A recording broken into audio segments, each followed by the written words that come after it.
Bismillahirrahmanirrahim. Assalamualaikum warahmatullahi wabarakatuh. Selamat pagi semuanya. Apa kabar anak-anakku sekalian? Semoga saja kita semua dalam keadaan sehat walafiat ya. Baiklah, untuk video pembelajaran kali ini Bapak akan menerangkan kepada kalian yaitu materi tentang sujud sahwi dan sujud syukur. Nah, yang pertama adalah pengertian sujud sahwi. Secara bahasa, arti kata sahwi berasal dari kata saha yasahu sahwan, yang berarti lupa atau lalai. Sujud sahwi adalah sujud dua kali yang dilakukan karena seseorang meninggalkan sunnah ab'ad, kekurangan atau kelebihan jumlah rakaat, ataupun karena ragu jumlah rakaat dalam sholat yang dikerjakan. Waktu pelaksanaan sujud sahwi adalah setelah tahiyat akhir sebelum salam dengan dua kali sujud. Namun dalam kondisi tertentu sujud sahwi dapat dilakukan setelah salam.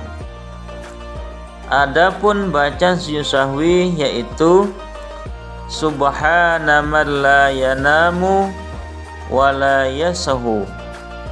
Bapak ulang ini sekali lagi. Subhana man la yanamu wa la yasahu. Lalu apa hukumnya melakukan sujud sahwi? Hukum sujud sahwi adalah sunnah, sehingga sholat yang kamu lakukan tidak batal manakala meninggalkannya. Namun bila imam melakukan sujud sahwi, maka kita wajib mengikuti imam melakukan sujud sahwi. Adapun dalil tentang sujud sahwi adalah hadis dari Nabi sallallahu alaihi wasallam. Iza syakka ahadukum fi sholatihi falam yadrikam shalla salasan aw arba'an falyatrahi syakka wal yabni ala mastayqana thumma yasjudu sajdatain qabla an yusallima fa in kana shalla khamsan syafa'na lahu sholatahu wa in kana shalla ismaman li arba'in kanata targhiman lisyaitan. Artinya, apabila salah seorang dari kalian merasa ragu dalam sholatnya dan tidak mengetahui berapa rakaat dia sholat, 3 ataukah 4 rakaat, maka buanglah keraguan dan ambillah yang yakin. Kemudian sujudlah 2 kali sebelum salam. Jika ternyata dia sholat 5 rakaat, maka sujudnya telah menggenapkan sholatnya. Lalu jika ternyata sholatnya memang 4 rakaat, maka sujudnya itu adalah sebagai penghinaan bagi setan. Hadis riwayat Muslim. Selanjutnya, sebab-sebab sujud sahwi. Yang pertama, meninggalkan sunnah ab'ad, yaitu amalan sunnah yang apabila tertinggal maka disunnahkan sujud sahwi. Yang kedua, ragu-ragu dalam hal meninggalkan sunnah ab'ad. Yang ketiga, mengerjakan sesuatu yang dapat membatalkan jika dikerjakan dengan sengaja dan tidak membatalkan jika lupa, seperti menambah rukun sholat. Jika seseorang menambah amalan sholat karena lupa, misalnya ia ruku 2 kali, atau berdiri di waktu ia harus duduk, atau sholat 5 rakaat pada sholat zuhur misalnya, maka disunahkan sujud sahwi. Yang keempat, memindahkan rukun qauli atau ucapan kepada yang bukan tempatnya, seperti membaca surah Al-Fatihah ketika ruku. Maka ketika ini kita lakukan, maka disunnahkan untuk sujud sahwi karena lupa. Yang kelima, ragu-ragu jumlah rakaat. Contoh, ketika kita ragu apakah baru 3 rakaat atau sudah 4 rakaat, maka yang ditetapkan adalah 3 rakaat, lalu menambah 1 rakaat lagi dan sujud sahwi sebelum salam. Kapan sujud sahwi dilakukan? Apakah sujud sahwi dilakukan setelah salam ataukah sebelum salam? Nah, ternyata sujud sahwi itu ada yang dilakukan setelah salam dan ada juga yang dilakukan sebelum salam. Sujud sahwi yang dilakukan sebelum salam dengan sebab lupa mengerjakan sunnah ba'ad dan teringat sebelum salam. Kemudian ragu terhadap hitungan jumlah rakaat sholat yang sedang dikerjakan, dan orang yang sholat tidak yakin mengenai hitungan jumlah rakaat. Sujud sahwi yang dilakukan setelah salam adalah dengan sebab terdapat penambahan jumlah rakaat sholat, atau terdapat penambahan gerakan dalam sholat, atau ragu dan bisa menentukan mana yang lebih meyakinkan. Apakah bisa dimengerti? Kalau sudah, kita lanjutkan dengan hikmah sujud sahwi. Ada beberapa hikmah sujud sahwi. Di antaranya adalah yang pertama, menjauhkan diri dari sikap sombong dan takabur. Yang kedua, menumbuhkan sikap rendah diri di hadapan Allah Subhanahu wa ta'ala. Yang ketiga, menumbuhkan kesadaran akan kelemahan kita sebagai hamba, sekaligus kesadaran akan keagungan Allah yang Maha Kuasa. Yang terakhir, menyadarkan bahwa manusia adalah yang sering salah dan lupa, sehingga harus banyak memohon ampunan kepada Allah Subhanahu wa ta'ala. Baik, anak-anakku sekalian, itulah pembahasan tentang sujud sahwi. Pembahasan yang kedua yaitu tentang sujud syukur. Adapun yang pertama adalah pengertian sujud syukur. Sujud syukur adalah sujud yang dilakukan karena mendapat nikmat atau karena terhindar dari bahaya atau musibah. Nah, hukum dan dalil sujud syukur: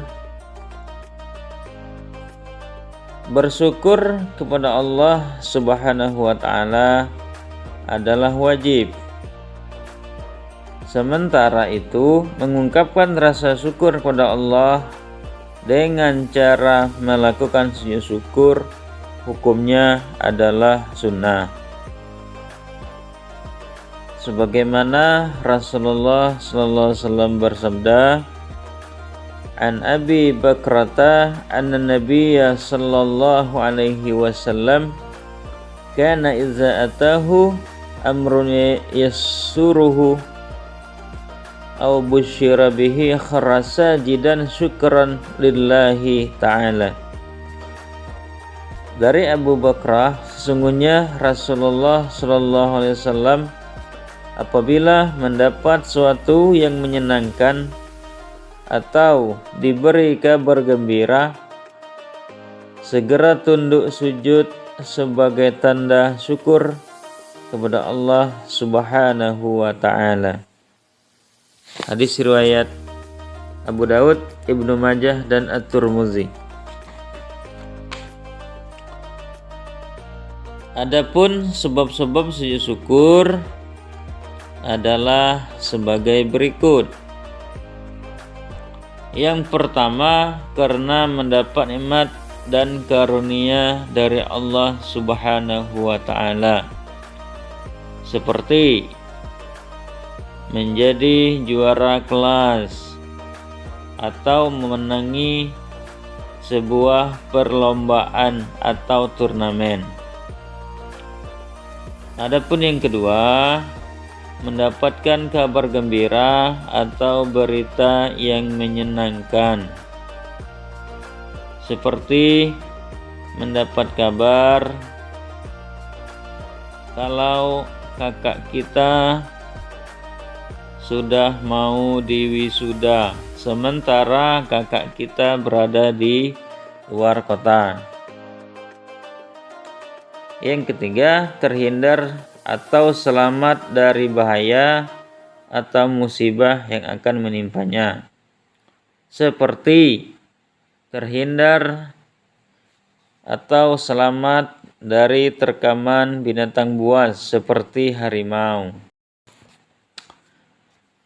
Adapun syarat dan rukun sujud syukur. Syarat sujud syukur ada 3.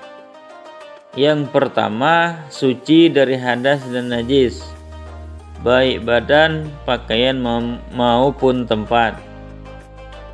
Yang kedua, menghadap kiblat sebagaimana sholat, jika ia mengetahui arah kiblat. Yang ketiga, menutup aurat. Adapun rukun sujud syukur, yang pertama, niat, yaitu menyengaja mengerjakan sujud syukur. Yang kedua, membaca takbiratul ihram dengan membaca Allahu Akbar. Yang ketiga, sujud sambil membaca doa sujud. Yang keempat, duduk sesudah sujud. Nah, duduk ini tanpa membaca tasyahud. Yang kelima, salam sesudah bangun dari sujud. Yang keenam, tertib.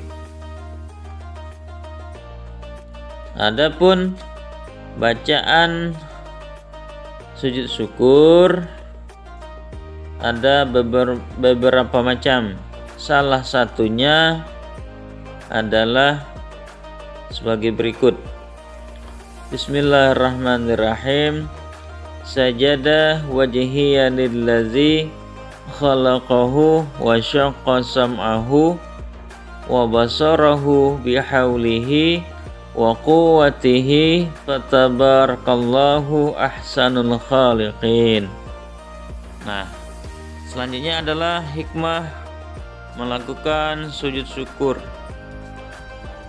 Hikmah yang bisa dipetik dari pelaksanaan sujud syukur antara lain: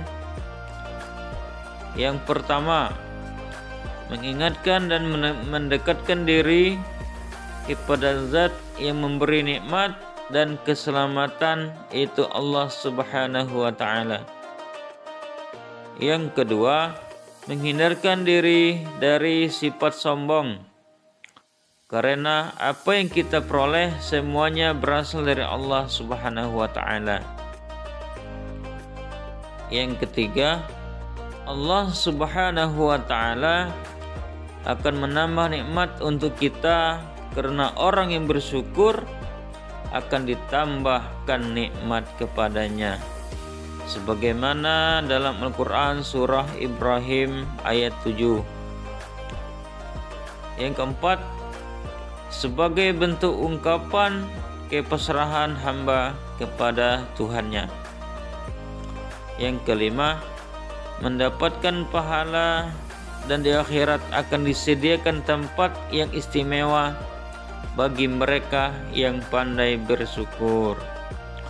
Yang keenam, membantu membuat badan menjadi sehat dan bugar. Mungkin demikian yang dapat Bapak sampaikan. Mudah-mudahan melalui video ini akan bisa memberikan pemahaman kepada kalian dan menambah ilmu kepada kalian. Dan Bapak akhiri dengan Wassalamualaikum warahmatullahi wabarakatuh.